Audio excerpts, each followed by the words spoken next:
Bonjour, je suis Laura Baron, responsable de la communication des Jeudis Arty. Donc les Jeudis Arty reviennent pour une nouvelle édition le jeudi 1er juin, toujours dans les galeries d'art du Marais, de 18h à 22h, puis au Carreau du Temple pour une soirée de performance, la Arty Party qui aura lieu jusqu'à minuit. Les Jeudis Arty se renouvellent cette année. Ça fait 3 ans que les Jeudis Arty existent. On est donc on évolue et on avance avec de nouveaux projets, ce qui a amené à repenser totalement notre édition. On a donc développé énormément des partenariats et notamment avec des lieux culturels, ce qui était très important pour nous. À ce jour, on avait beaucoup de partenariats d'autres types et on avait envie de nouer donc, des partenariats avec des établissements comme le Collège des Bernardins, le Musée de la Chasse et de la Nature, le Théâtre de la Porte Saint-Martin et donc de pouvoir ouvrir un petit peu notre champ de public. On évolue aussi sur la sélection des galeries puisque Robin, qui a rejoint l'équipe il y a moins d'1 an, s'occupe du coup désormais de contacter les galeries. C'est notre interlocuteur privilégié. Et il a développé du coup un certain nombre de galeries. Je pense notamment au quartier Saint-Claude, dans lequel on va retrouver des galeries comme la galerie Thomas Bernard, la galerie Patrick Gutneck, qui vont participer à cette édition. C'est un quartier et un secteur qui était beaucoup moins présent dans les éditions précédentes. Donc ça aussi c'est une nouveauté avec donc au total 30 galeries qui participeront à cette édition et 2 lieux partenaires dans lesquels il y aura aussi des expositions qui sont le Maïf Social Club et l'Observatoire du BHV Marais. Nous aurons aussi en dernière partie de soirée une Arty Party qui va évoluer elle aussi, puisque pour la première fois notre Arty Party va perdurer au-delà de la soirée du 1er juin. Les œuvres présentées par les artistes et le collectif Diamètre seront présentées jusqu'au 6 juin dans les murs du Carreau du Temple. Et donc ça permettra de faire vivre à la fois le travail du collectif Diamètre, mais aussi de faire perdurer l'événement des Jeudis Arty en tant que tel.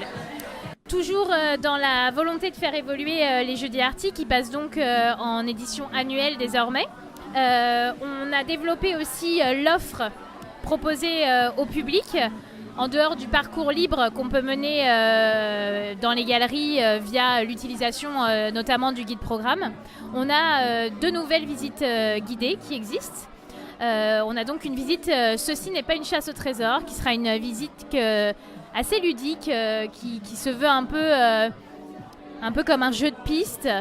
C'est une visite qui va être menée avec l'association Papotard et on va embarquer en fait des groupes avec un petit livret complémentaire à notre guide programme dans 4 galeries via 2 parcours et ces participants seront invités en fait à répondre aux questions soulevées dans le livret sur un mouvement artistique présenté dans la galerie en question, un artiste, une œuvre, une technique, pour en fait avoir une approche un petit peu pédagogique entre guillemets et plus ludique de la visite guidée.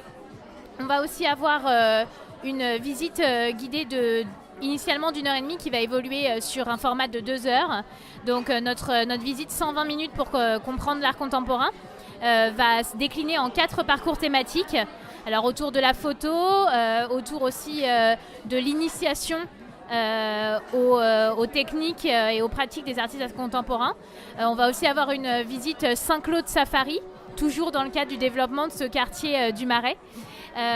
Et puis on aura une 4e visite destinée du coup à la peinture, donc dernier coup de pinceau.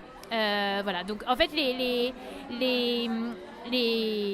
visiteurs de notre événement vont pouvoir choisir un peu à la carte, avec toujours cette visite secrète aussi qui reste, la visite qui permet en fait de retrouver un artiste dans sa galerie pendant 1 heure en petit comité. Et ça c'est une visite qui fonctionne très bien parce qu'il y a un peu un côté inédit, on se retrouve confronté à l'artiste, on peut lui poser les questions qu'on a envie. C'est une visite qui fonctionne très bien et qu'on a gardée, qu'on a conservée. C'est la seule visite en fait qui reste depuis les éditions précédentes. Et le visiteur apprend la veille de notre édition, par texto ou par mail, l'artiste qu'il va rencontrer et dans quelle galerie. Alors aujourd'hui, l'équipe des Jeudis Arty, nous sommes trois à travailler, mais il y a surtout beaucoup de bénévoles qui nous entourent. Des bénévoles qui sont là sur la soirée, mais aussi en amont pour nous aider dans les derniers préparatifs, et notamment des ambassadeurs et ambassadrices qu'on retrouve dans certaines galeries lors de la soirée et qui sont là pour délivrer un contenu au public qui serait demandeur d'avoir un petit peu plus d'infos que celles indiquées dans notre guide programme ou dans les présentations de la galerie. C'est des personnes qui nous sont fidèles et qu'on remercie vraiment de nous accompagner parce que leur présence est très précieuse à nos côtés pour rendre l'événement vraiment réussi dans l'ensemble de la soirée. Nous vous invitons à nous rejoindre évidemment sur notre page Facebook, les Jeudis Arty, ainsi que sur nos comptes Twitter et notre compte Instagram pour suivre l'actualité des Jeudis Arty. Évidemment, on a aussi toute une partie de notre actualité qui est présente sur le site internet, mais qui est l'actualité, on va dire, un peu chaude des Jeudis Arty est plus présente sur les réseaux sociaux.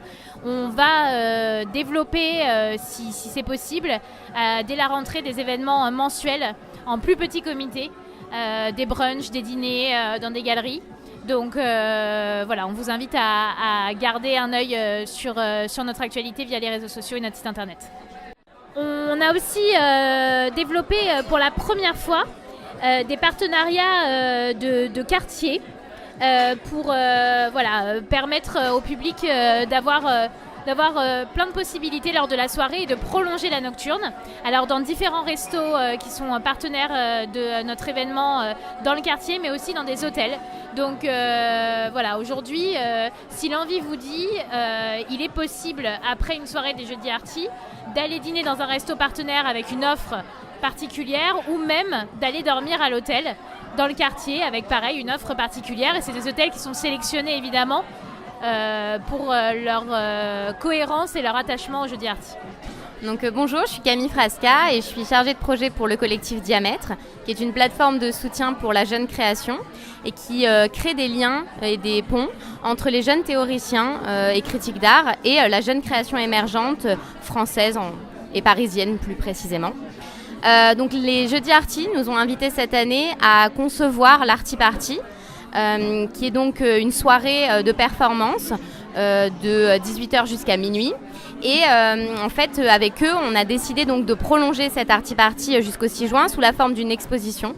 Donc il va y avoir 3 artistes qui vont être présents pour cette Arty Party. Mehdi Benenou, qui vient des Beaux-Arts de Paris, Yeme Clou et Marion Flamand, qui sont des scénographes designers diplômés des Arts Déco de Paris également. Et ils ont proposé tous les 3 d'investir le lieu du Carreau du Temple avec une installation un peu immersive pour plonger les gens dans un décor onirique de forêt artificielle et d'ambiance un peu mystique dans lequel se déroulera donc la performance menée par Mehdi, qui est performeur et dessinateur. Et donc cette performance va se dérouler toute la soirée et invitera les gens à vraiment venir à la rencontre de l'artiste et à s'immerger dans cette forêt artificielle qui va être faite de néons et de bambou. Donc c'est vraiment une modification du lieu et de l'espace avec un jeu sur l'intérieur et l'extérieur, puisque en fait on va mettre au point une vitrophanie, c'est-à-dire des dessins sur les vitres du Carreau du Temple qui vont inviter les gens de l'extérieur à venir voir ce qui se passe à l'intérieur pour créer ce lien qui est un peu pour nous une sorte de métaphore aussi de ce que sont les Jeudis Arty, qui sont un parcours dans le Marais, mais qui sont aussi une volonté de faire rentrer les gens dans les galeries et d'amener les gens à rentrer dans les galeries. C'est ce qu'on trouve intéressant dans les Jeudis Arty, c'est que c'est ce côté complètement assumé de l'afterwork culturel, où les gens sortent du boulot, ont envie d'aller dans des endroits dans lesquels en fait ils ne vont pas souvent, même jamais, et on les amène, on les prend un petit peu par la main pour leur montrer ce qu'il y a dans les galeries. Et on trouvait ça intéressant justement ce lien de l'extérieur, l'intérieur, de rentrer et d'amener les gens. Et donc les artistes ont eu à cœur de faire aussi ce lien avec l'extérieur et l'intérieur du carreau. Et donc les dessins qui seront sur les vitres du carreau appelleront les gens de l'extérieur à venir rentrer. Le collectif Diamètre est très très enthousiaste de participer à cette édition des Jeudis Arctiques, et donc la seule édition de l'année 2017, donc on est honoré de participer.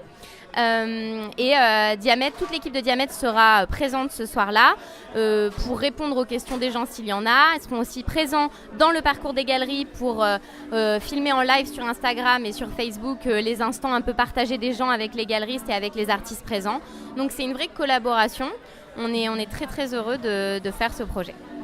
Diamètre, c'est une association loi 1901 qui a été fondée en 2014 par des élèves de l'école du Louvre, de Sciences Po et de la Sorbonne. Et on cherche toujours des bénévoles pour les projets. Donc on vous invite tous à venir nous aider pour soutenir la jeune création émergente. Alors l'actualité de Diamètre est à retrouver sur la page Facebook de Diamètre et sur le site internet de Diamètre, diamètre.org. Nos prochains événements, ce sera une soirée de lancement d'une grande exposition qui s'appelle La pensée du tremblement. Et cette soirée de lancement aura lieu le 29 juin prochain au Grand Voisin dans le 14e, qui est un espace associatif assez sympathique. Et donc cette soirée de lancement sera aussi le point d'orgue de notre lancement de crowdfunding, en fait de notre campagne de crowdfunding qui va durer 1 mois, qui va débuter le 1er juin, pour récolter une partie des fonds pour faire la production de cette exposition La pensée du tremblement. Et donc le 29 juin, nous inviterons pas mal de personnes via un événement Facebook, donc je vous invite à suivre notre page Facebook pour venir nous rejoindre et soutenir la jeune création à travers cet événement. Cette soirée, donc le 29 juin, annoncera la grande exposition qui se passera en septembre au Grand Voisin. Et dans les autres actualités de Diamètre, on a une chronique une fois par mois dans une radio qui s'appelle Radio Campus, c'est l'émission En pleine forme. On fait des chroniques sur des expositions et des petites notes sur les choses à voir à Paris, sur la jeune création émergente et plus globalement sur l'art contemporain. Et on organise aussi des dia-dates qui sont des speed dating entre artistes et professionnels du monde de l'art et de la culture. On vous donne rendez-vous aussi sur notre Facebook et sur le site internet pour voir les prochaines dates de ces dia-dates. Vous êtes les bienvenus pour venir assister à ces rencontres qui sont assez drôles, puisque sous le format du speed dating en 7 minutes, des jeunes artistes sont invités à présenter leurs projets à des professionnels. Et c'est un moment assez convivial et ludique pour venir voir un peu tout ce monde de l'art contemporain à Paris. Donc je m'appelle Thierry Biguignon, j'ai cette galerie qui s'appelle la galerie Thierry Biguignon comme mon nom et qui est au 9 rue Charlot dans le 3e arrondissement de Paris. C'est une galerie spécialisée en photographie et exclusivement en photographie. Donc on expose en ce moment le travail d'un jeune artiste italien qui s'appelle Renato D'Agostine. Renato a seulement 34 ans, je dirais il a déjà derrière lui une quinzaine d'années de carrière. C'est un artiste italien donc, qui vit à Brooklyn, à New York. Il a eu la belle idée de relever un défi un peu périlleux, puisqu'il y a un défi très classique dans l'art en général, qui est de traverser les États-Unis de New York à Los Angeles, en l'occurrence chevauchant une BMW de 1983. Et je disais un défi un peu périlleux parce que nombreux sont les artistes qui ont, avant lui, relevé ce type de défi ou se sont engagés sur ce type de projet, dans tous les arts d'ailleurs, en commençant par Kerouac évidemment, Bob Dylan, on peut citer évidemment en photographie Robert Frank. Et lorsque d'illustres artistes ont mené de magnifiques projets sur cette thématique, c'est toujours un peu délicat de se lancer dans un projet comme ça.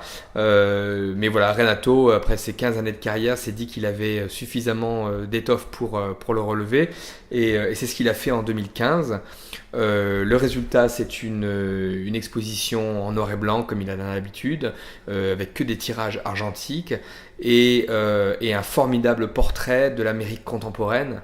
Un portrait évidemment subjectif, un portrait très personnel, mais qui rassemble finalement toutes les composantes de la société américaine, l'immensité des paysages, des échelles absolument incroyables, mises en valeur par la façon dont Renato a de photographier ces sujets, la violence de la société américaine, parfois on peut le voir dans un triptyque qu'on a mis en valeur dans la galerie et qui montre tout à fait la violence de cette société à travers l'image de de trois voitures de voitures qui se crashent les unes contre les autres.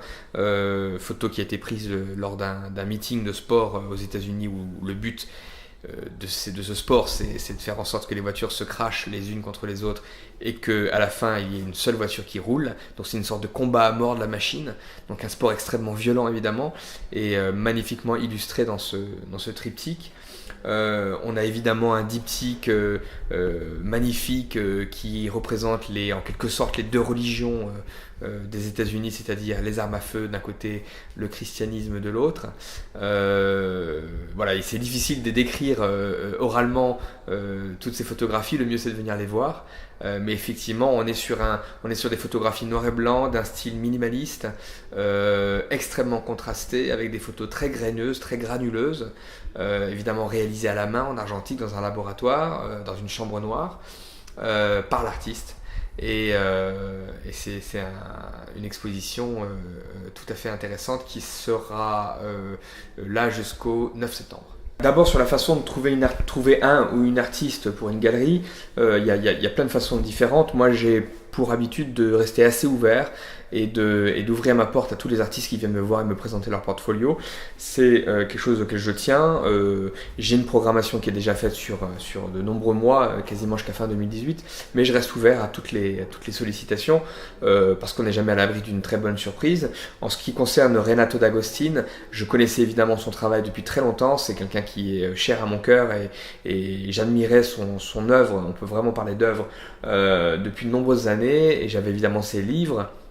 Et puis un jour il est venu à la galerie lors d'un vernissage, un précédent vernissage que j'avais fait en novembre dernier, et il s'est présenté à moi en me demandant, en me disant: je m'appelle Renato D'Agostino, j'imagine que vous ne me connaissez pas, mais je voulais vous saluer. Et il se trouve que je le connaissais très très bien, et je connaissais en tout cas son travail très très bien, pas lui personnellement. Et donc j'ai saisi l'opportunité de cette rencontre pour ne plus le lâcher et essayer de le séduire suffisamment pour qu'il me confie son travail et que je puisse le représenter en France, puisqu'il n'avait pas de galerie en France, plus de galerie en France, il en avait eu avant. Et donc ça c'est une formidable opportunité, des belles choses qui vous tombent un peu du ciel comme ça. Ça fait plaisir, c'est pas toujours comme ça que ça se passe, mais ça peut aussi être comme ça, une rencontre fortuite.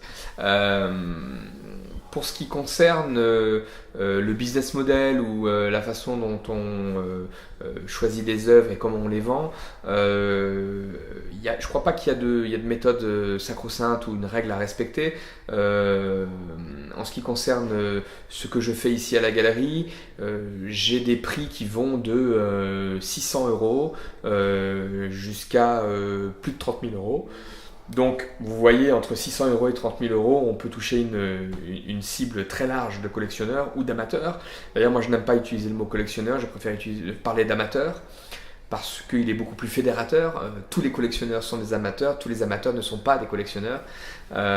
Et moi je crois qu'il faut en tant que galerie s'adresser à tous les amateurs justement, et non pas uniquement aux collectionneurs. Voilà pourquoi j'essaie de mener une politique de tarifs en sélectionnant des œuvres d'un niveau assez bas, c'est-à-dire à 600 €. En l'occurrence, 600 €, ça aurait pu être 400, ça aurait pu être 800, mais en l'occurrence c'est 600 €. Mais je peux aussi m'adresser à des collectionneurs plus fortunés qui cherchent des perles rares et dont on dispose ici à la galerie. Donc voilà, l'approche de la galerie Thierry Biguignon, c'est vraiment une galerie qui est malgré tout basée sur du haut de gamme. On est en étage, c'est une galerie en étage, donc qui a une volonté forte de s'adresser à des amateurs qui veulent se retrouver dans un espace où ils ont un peu de temps pour discuter, un peu de temps pour regarder les œuvres, où on n'est pas dérangé par le badaud. Mais en même temps, c'est une galerie qui est ouverte sur l'extérieur, il y a un panneau à l'extérieur, il suffit de pousser un bouton pour rentrer évidemment. Et donc avec ce panneau, on s'adresse aussi à tous nos gens qui passent dans la rue. Simplement on essaye, par rapport à une galerie qui a pignon sur rue, on essaie d'offrir un espace un peu plus confidentiel, un peu plus intime, un espace dans lequel on peut prendre le temps de discuter avec les passants, les amateurs, de manière un peu plus profonde qu'un simple commerce qui aurait pignon sur rue, si j'ose m'exprimer ainsi. Ensuite, nous on fait uniquement de la photographie, donc la photographie se présente en édition là, pour la plupart du temps, dans la plupart du temps. Une édition, c'est quoi? C'est que c'est la possibilité de tirer une photo en plusieurs exemplaires, la même photo en plusieurs exemplaires.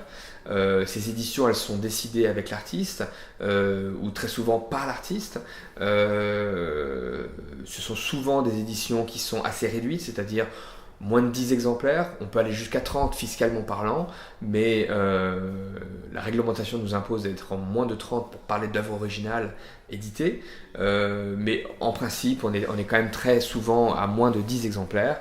Et donc ça permet de voir à la fois des prix abordables, puisque on tire 10 fois une même photo, et en même temps d'être malgré tout dans la préciosité, dans la rareté, puisque lorsque les 10 photos ou les 5 ou les 8 photos ont été tirées et vendues, plus jamais elles ne seront retirées. Et donc ça, c'est une garantie qui est intéressante pour un collectionneur, là pour le coup, qui se dit, j'achète une photo qui est à éditer à 5 exemplaires par exemple, et j'ai l'une de ces 5 exemplaires, l'un de ces 5 exemplaires, pardon, et une fois que les 4 autres seront vendus, il n'y en aura plus d'autres. Et je sais que j'ai un de ces 5 exemplaires qui existent dans le monde, quelle que soit la galerie qui vend ces photos, ou quelles que soient les galeries qui représentent l'artiste. On est très présent évidemment sur les réseaux sociaux, que ce soit Instagram, Facebook ou Twitter. La galerie évidemment a un site internet. On communique assez fréquemment sur tous ces supports. On a par ailleurs un dispositif en galerie qui permet à tous les visiteurs d'entrer leur nom eux-mêmes sur un iPad et de moderniser le vieux livre d'or qui nous permet de rester en contact avec tous les visiteurs de la galerie et de les tenir informés de l'actualité de la galerie, sachant que ici on a une politique assez innovante. On fait 4 expositions majeures par an. Et donc évidemment on tient à informer nos adhérents, nos visiteurs, nos clients de ces expositions. Et au sein de chacune de ces expositions, on a ce qu'on appelle une exposition bonus. L'idée, c'est un peu de faire comme une première partie de ce qu'on trouve dans les concerts. On trouve souvent des premières parties de l'artiste installé qui adoube, qui présente, qui introduit en quelque sorte un artiste émergent en première partie. Nous, on a appliqué un peu le même système, mais pour la galerie. Et au lieu que ce soit en première partie, c'est en seconde partie. Mais le principe est le même. L'artiste principal qui est installé, qui a une carrière importante et qui est reconnu dans le monde de l'art, offre quelques semaines, ses propres murs dans sa propre exposition.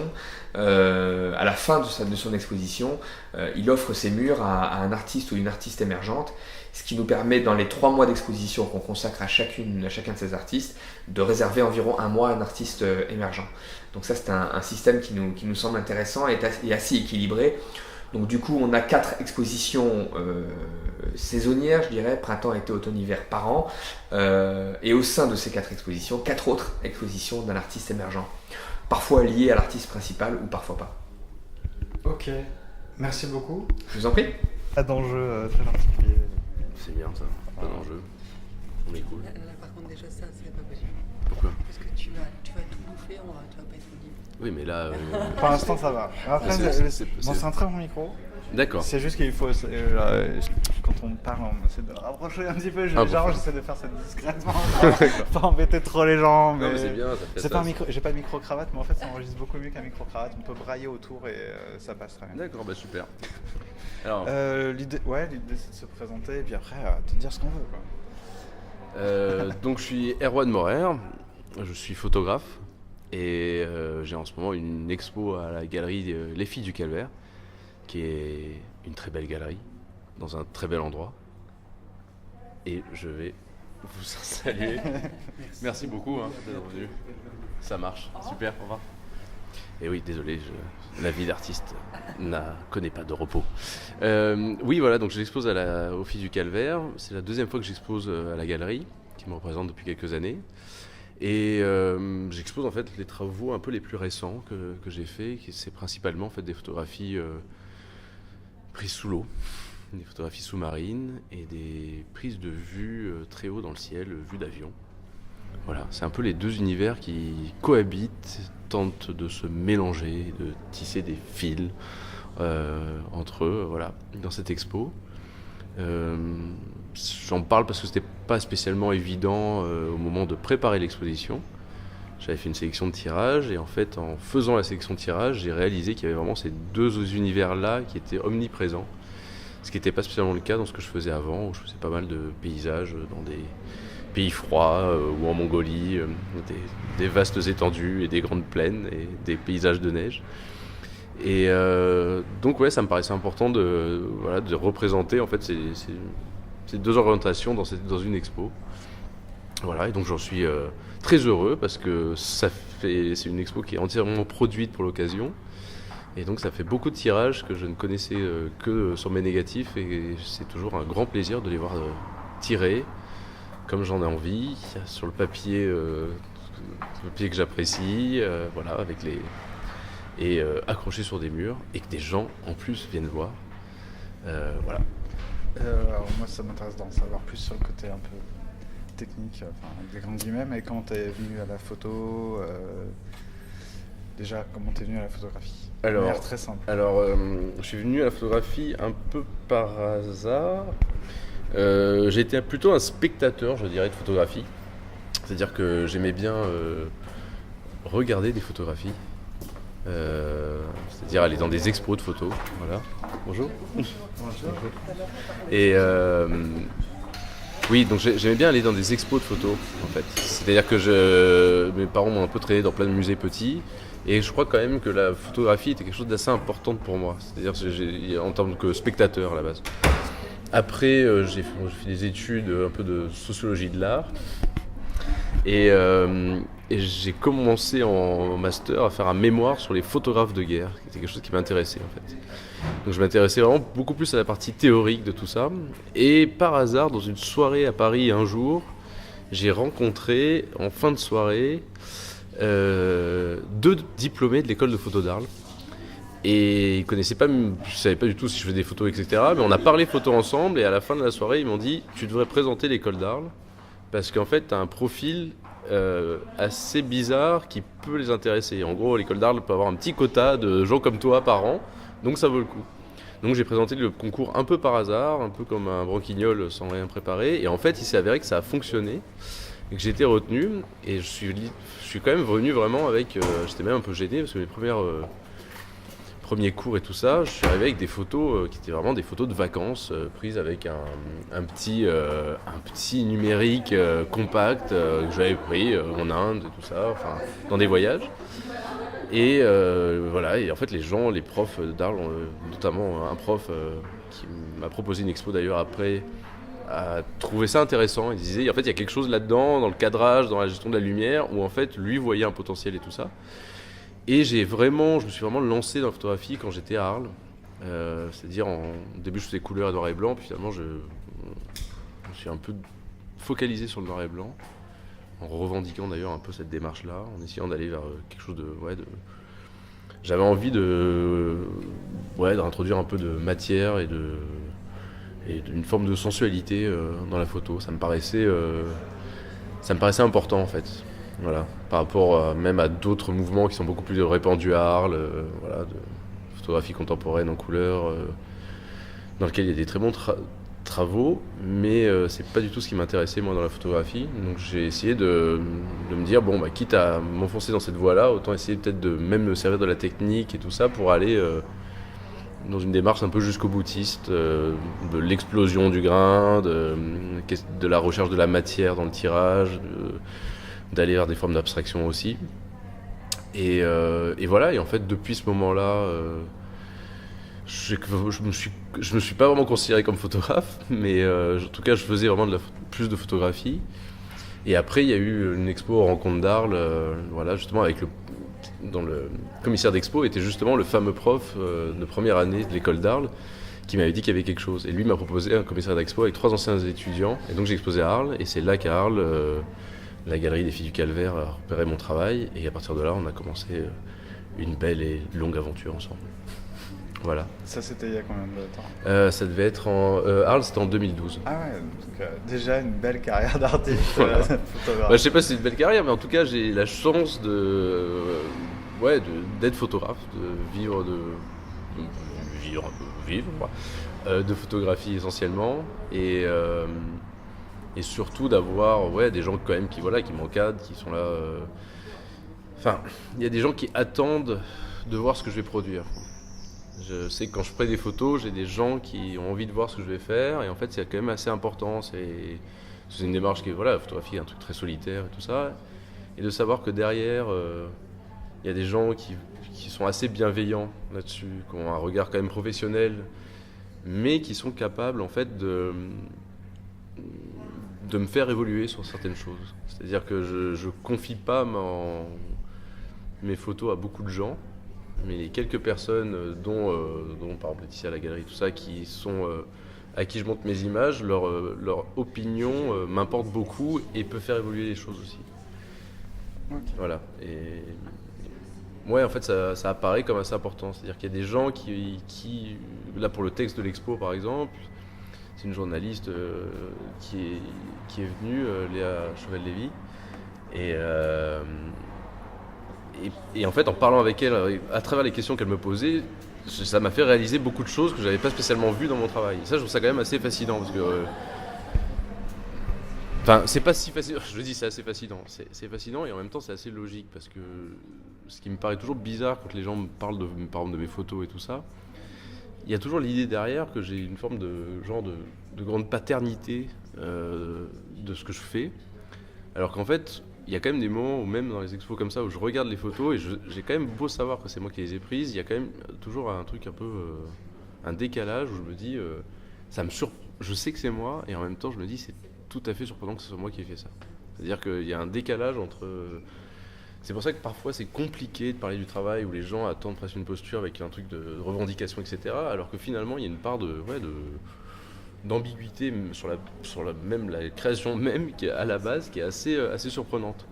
Après j'accepte complètement cet état-là parce que je pense que c'est ce qui me permet d'arriver à faire un peu ce que je veux en photo et justement à accepter le côté de me laisser porter dans ma bulle au moment de la prise de vue et d'avoir une forme de légèreté vis-à-vis de tout ça, où je pense que si je m'attachais trop à théoriser les choses ou à réfléchir, etc., j'y arriverais sans doute pas. Parce qu'il faut garder un grand espace de liberté et aussi une forme de légèreté dans tout ça, quoi. Parce que là j'en parle très sérieusement de tout ça, mais la photographie reste quand même quelque chose qui m'accompagne dans ma vie mais qui n'est pas présent du tout tous les jours. La plupart du temps je pense pas à la photographie, etc. Et c'est juste à quelques moments où on se retrouve tous les deux et où ça fonctionne, mais et surtout maintenant beaucoup plus sur des notions de plaisir aussi quand même. Par exemple les photographies sous l'eau, même les vues d'avion, je me dis en fait c'est des choses de gosse en fait, quoi. C'est des trucs d'enfant en fait. De regarder à travers un hublot les nuages, d'aller sous l'eau plonger avec un masque. En fait je me dis accepter complètement un truc presque de régression mais qui me fait du bien sur ces choses-là, parce que je me dis en fait il y a sans doute là quelque chose d'important qui est important pour moi, quoi. Voilà. Ok. Si on veut suivre ton travail, tu as un site internet? Alors j'ai un site internet qui est erwanmorer.com mais qui n'est pas du tout à jour depuis très longtemps. Donc j'espère le mettre à jour dans pas si longtemps, parce que là c'est vrai que ça devient un peu catastrophique, il manque beaucoup d'images. Sinon il y a la galerie des filles du Calvaire, le site des filles du Calvaire sur lequel aussi on voit mes actualités, etc. et tout. Et puis pour ceux qui passent à Lorient, j'en profite, j'ai une expo d'octobre pendant 3 mois pendant les rencontres photographiques de Lorient, où je présenterai une grosse expo aussi là-bas pendant 3 mois dans ce festival à la fin de l'année. Okay. Et voilà. Et là en ce moment c'est à Paris, donc aux filles du Calvaire. Et il y a une expo aussi jusqu'au 15 juin dans l'escalier du Silencio, dans Paris aussi, avec d'autres tirages qui ne sont pas du tout les mêmes que ceux présentés à la galerie. Et bien sûr, il y aura aussi un livre, un livre normalement qui sortira en octobre. Ok. Voilà, qui va être un bel objet. Pardon.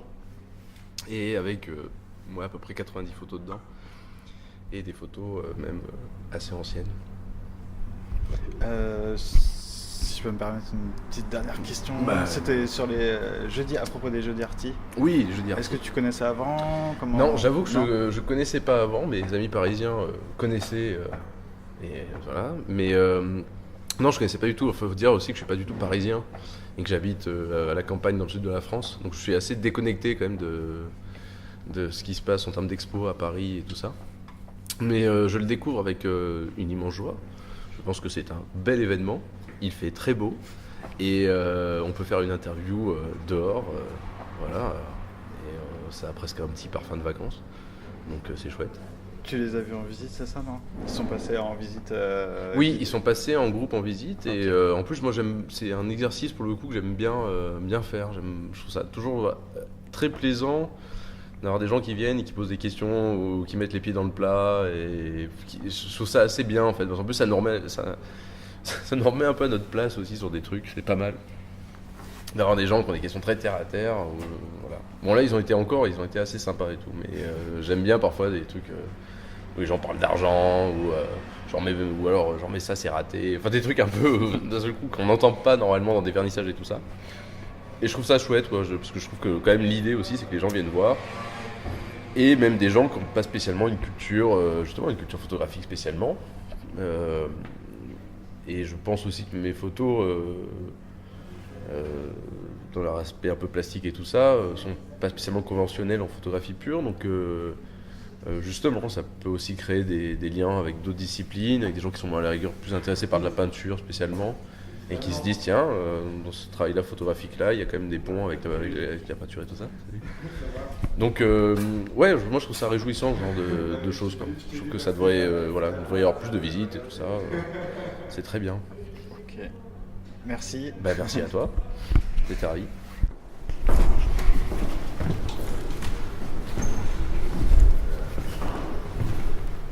C'est une jolie salle quand même, je trouve. Quoi. Oui, c'est beau. Et puis il y a cette petite pièce. Vous avez vu l'expo déjà? Non, je suis arrivé il y a 5 minutes presque.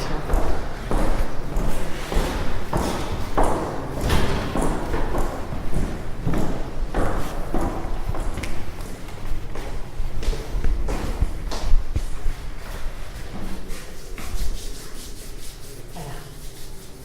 Exposition. Et il y a, en rentrant, avant de pénétrer dans la cour, un espace où il y a des photographies, un petit film et un dessin. J'ai vu effectivement avant d'entrer dans la cour. Voilà. Ok. Voilà. Je ferai plus attention en sortant. Et ben voilà.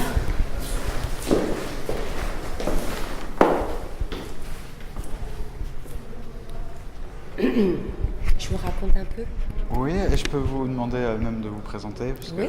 pour savoir votre nom et puis qui vous êtes en tant qu'artiste. Alors, mon nom c'est Paz Corona. Je suis d'origine chilienne. Je suis née au Chili, d'une famille chilienne. Et j'ai grandi en France, donc j'ai maintenant envie de dire que je suis chilienne de langue française. Bien que je sois aussi française maintenant depuis très longtemps. Alors, vous dire qui je suis en tant que peintre, c'est compliqué. Je pense qu'en tant que peintre, je suis une espèce de mixte de peinture. J'ai beaucoup regardé la peinture avant de commencer ma pratique de peinture. J'ai d'abord été psychanalyste pendant longtemps, je le suis encore, et un jour j'ai ouvert une autre porte et j'ai commencé cette pratique de peinture. Elle vient d'un rêve, cette pratique. Un jour j'ai vu mon visage et en rêve, et je me suis dit que j'allais essayer de poser ça. Il se trouve que j'ai eu une sœur qui s'appelait Luz Corona, et donc elle me ressemblait beaucoup et elle est morte. Et ce rêve, pour moi, c'était d'une certaine manière une certaine réponse de l'inconscient qui pouvait me faire saisir que voilà, ça y est, le deuil était traversé et que je pouvais récupérer mon visage, le mien, et pas celui dans lequel je m'étais fondue pour un moment. Donc j'ai commencé comme ça, les visages, parce que c'est un travail de différencier, de poser ce qu'il y a de singulier, et aussi de montrer à quel point on est fait d'un tas de choses. Et moi, en tant que peintre, eh bien, je suis faite de toute la peinture que j'ai aimée et regardée, mais aussi de différents arts. Voilà. Donc, dans cette exposition, j'ai eu envie de montrer différents moments de peinture, c'est-à-dire qu'il y a des tableaux qui sont très travaillés et d'autres qui sont non pas des esquisses, mais des tableaux que j'ai eu envie de laisser dans un certain état, en acceptant que le non fini devienne quelque chose avec lequel je puisse toucher autre chose. Voilà. Donc c'est une galerie de portraits où il y a des autoportraits, mais ces autoportraits, je les ai faits non pas avec des photographies ni moi devant une glace, mais en essayant de me toucher, de voir comment mon visage était fait, quelles étaient les proportions spécifiques. Et donc du coup, en parlant avec quelqu'un, je lui dis voilà, ce sont mes doigts qui voient pour moi, comme les aveugles. C'est-à-dire que mes doigts sont mon regard. Et mon corps est aussi mon regard, puisque je cherche avec mon propre corps les postures, la tension d'un mouvement, des choses comme ça. Et je recompose, je pose sur la toile quelque chose, et puis ensuite je vais chercher dans le stock des images qui traînent dans ma tête, et donc je vous parlais de Rembrandt parce qu'il m'est arrivé de peindre un autoportrait avec en vis-à-vis un autoportrait de Rembrandt, vieux monsieur, mais j'y ai attrapé les lumières. Donc cette peinture, ce sont des strates à la fois de mon histoire, de l'histoire de la peinture, des choses qui viennent et qui sont à la fois ce qui se fait au moment où je suis en train de le faire. Je n'ai pas calculé nécessairement. Donc c'est une peinture qui n'a pas à faire avec une représentation réelle, mais qui essaye de toucher au réel. Parce que ce que j'essaye de saisir, c'est le réel du vivant, les regards, le corps qui est là, qui est là dans sa substance jouissante, j'ai envie de dire. Ça parle pas, mais ça dit des trucs, ça dit des états d'âme, ça dit des pensées qui sont à l'intérieur des tableaux. J'ai eu envie de montrer Rembrandt. J'ai eu envie de montrer... Rembrandt revient parce qu'il revient beaucoup. Mais j'ai eu envie de montrer une image de Rimbaud parce que c'est quelqu'un qui compte pour moi, parce que les mots comptent pour moi, la littérature compte pour moi, la construction d'un récit et la déconstruction d'un récit comptent énormément. Et pourquoi Rimbaud ? Parce que c'est un poète qui a donné des couleurs aux voyelles. Et donc Rimbaud m'intéresse aussi parce qu'il a pu dire « je est un autre ». Et c'est vraiment la question qui traverse sans doute cette peinture. C'est que ce ne sont pas des autoportraits, ce sont des strates et des strates d'identification qui font que moi, comme peintre, je suis toutes ces choses-là. Et j'essaye de les mettre sur des toiles qui sont pas apprêtées. C'est des toiles de lin qui sont brutes, parce que j'aime la texture. C'est pas quand on apprête un tableau avec un fond blanc, ça glisse et donc le pinceau glisse. Et moi, ce que j'aime, c'est que le pinceau il trébuche. Et donc le lin accroche le pinceau. Et quand ça trébuche, eh bien, ça fait des trucs que j'ai pas prévus. Et c'est comme le langage.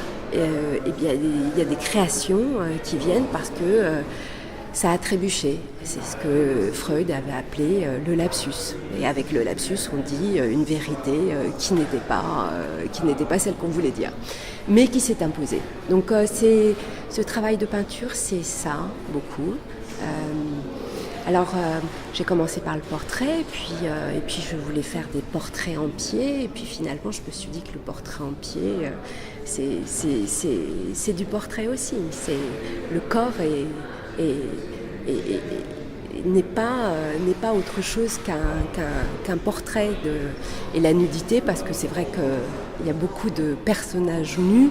C'est pas seulement une référence à la peinture de la Renaissance, où il y avait beaucoup de corps nus, parce que on émouvait comme ça le regardeur, et on attrapait ses passions, et du coup on faisait en sorte que ces passions soient calmées par la peinture. C'est l'histoire de la peinture baroque.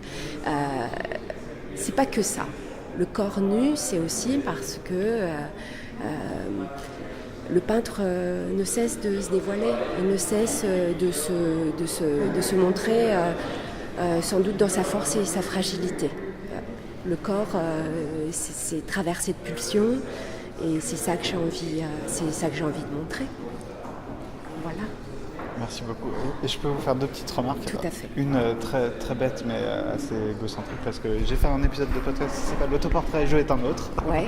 J'aurais dû vous rencontrer avant, comme ça j'aurais pu un peu vous faire parler de ça. Mais c'est un sujet qui m'intéresse beaucoup aussi. Et puis même le rapport quand on dit soit un autoportrait, pourquoi c'est tout de suite un visage, donc là je vois le décor, etc. Puis une autre remarque, mon regard est passé de ces 2 tableaux-là à ceux-là de tout à l'heure, et je me suis dit qu'il y avait à la fois parce que des fois on dit des choses peut-être un peu larges, on parle de mouvement, etc., mais en fait je me suis dit qu'il y avait à la fois de la netteté, enfin on voit que le trait est maîtrisé, que c'est technique, que c'est pas approximatif du tout, et en même temps il y a une acceptation du l'inachevé, de choses un peu en mouvement ou un peu cabossé, mais sans que ça ait l'air cabossé. Donc les lumières, voilà.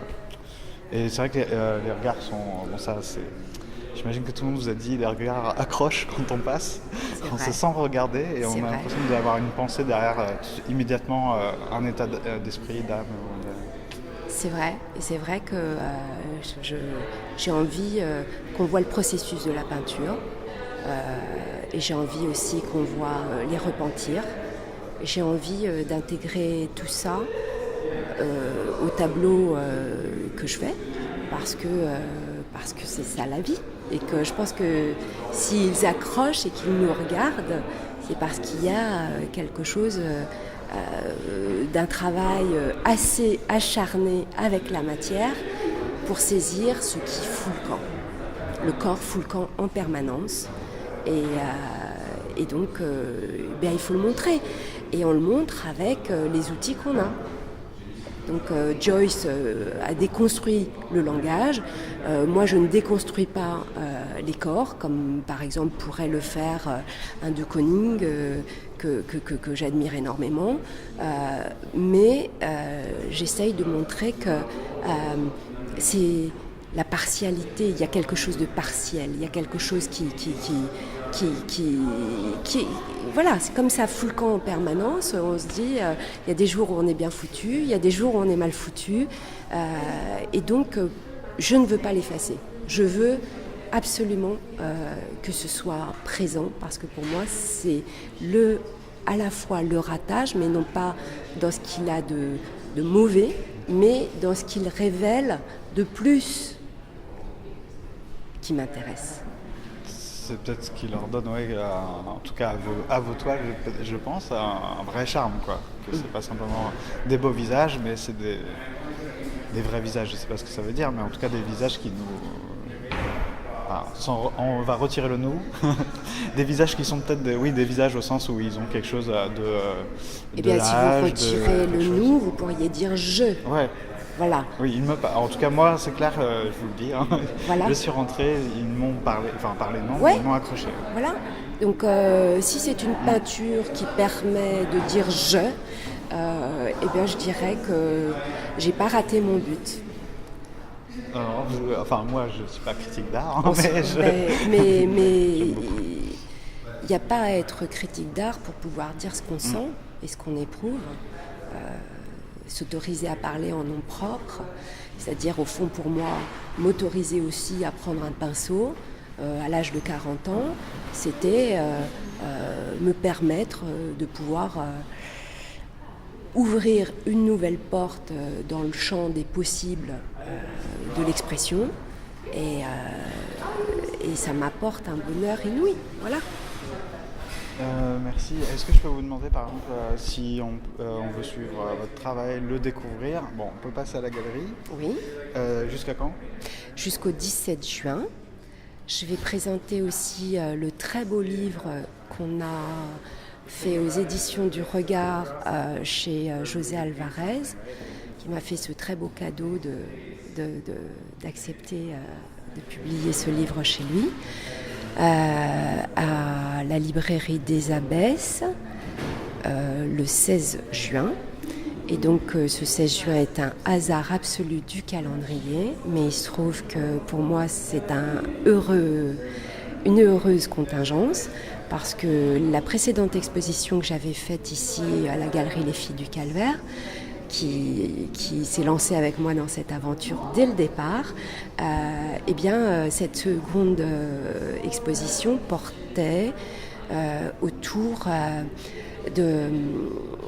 du dernier chapitre de l'Ulysse de Joyce, qui s'appelle, il a été renommé comme ça, le monologue de Molly Bloom, où il s'agit d'une femme c'est la Pénélope de Joyce, qui est réveillée par son mari et qui tout d'un coup, le mari est complètement saoul et tout d'un coup elle est réveillée et elle commence à penser, elle a des pensées totalement folles, sur l'amour, sur ce que est sa vie, et puis finalement elle décide qu'elle va re-signer avec ce type-là, et donc j'avais fait une exposition autour de Ulysse de Joyce et des pensées d'une femme, et il se trouve que le livre se passe un 16 juin.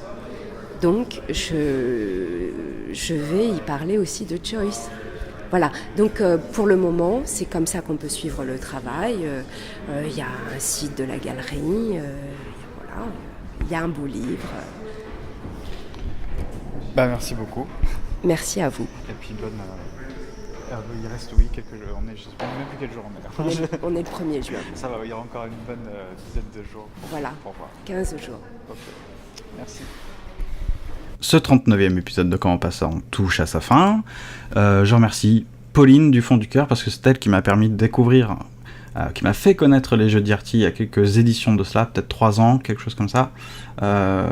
Moi, j'ai pas une grande connaissance des galeries parisiennes, j'ai pas une grande connaissance artistique de toute façon, même quand on me parle de photos, voilà, j'ai du mal à retenir les noms.